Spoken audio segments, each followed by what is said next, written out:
एक गांव में नौजवान को सत्संग सुनने की बड़ी लगन थी। किसी से पता चला कि गांव के बाहर नदी के उस पार परम संत तुलसीदास जी ने डेरा लगाया हुआ है और आज उनका संध्या को सत्संग का आयोजन है। वो नौका के द्वारा नदी पार करके सत्संग में पहुंच गया। प्रेमी था, बड़े प्यार से सत्संग सुना और बड़ा आनंद आया। जब जाने लगा तो थोड़ा अंधेरा हो गया। देखा तूफान बहुत ज्यादा था और बारिश के कारण नदी बड़े तूफान पर चल रही थी। अब जितनी नौका वाले मल्लाह थे सब डेरे में रुक गए।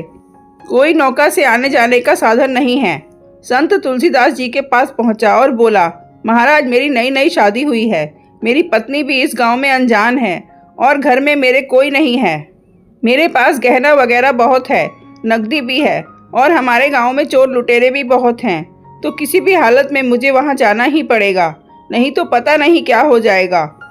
संत तुलसीदास जी ने एक कागज पर कलम से कुछ लिखा और बिना बताए उस कागज को मोड़कर उसके हाथ में पकड़ा दिया और कहा, इसको खोलकर मत देखना कि इसमें क्या लिखा है।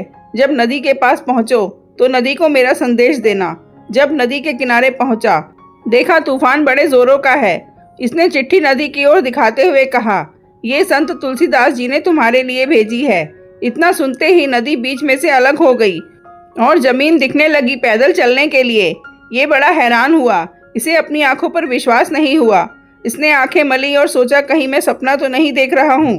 फिर पैदल नदी पार करने लगा।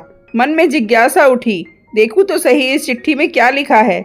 जब उसने चिट्ठी खोली तो उसमें लिखा था राम। बड़ा हैरान हुआ। इतने में नदी वापस भर गई और रास्ता बंद हो गया। ये दौड़कर फिर किनारे पर वापस आ गया। उसी समय संत तुलसीदास जी के पास पहुंचा और संत तुलसीदास जी को सारी बात कहकर सुनाई। तो संत तुलसीदास जी ने कहा, भाई मैंने पहले ही कहा था कि चिट्ठी खोलना नहीं। खैर उसी समय दूसरी चिट्ठी दी और कहा, इस चिट्ठी को खोलना नहीं और वैसे ही करना। ये बड़ा हैरान था। संत तुलसीदास जी से पूछा, महाराज चिट्ठी पर तो राम लिखा था, तो इसमें अलग क्या है। संत बोले, विश्वास की शक्ति, राम नाम वह हरि नाम हो या कोई मंत्र हो, जब तक विश्वास नहीं तो साधारण लगने लगते हैं, लेकिन जैसे ही विश्वास होता है तो असीम शक्तिशाली हो जाते हैं।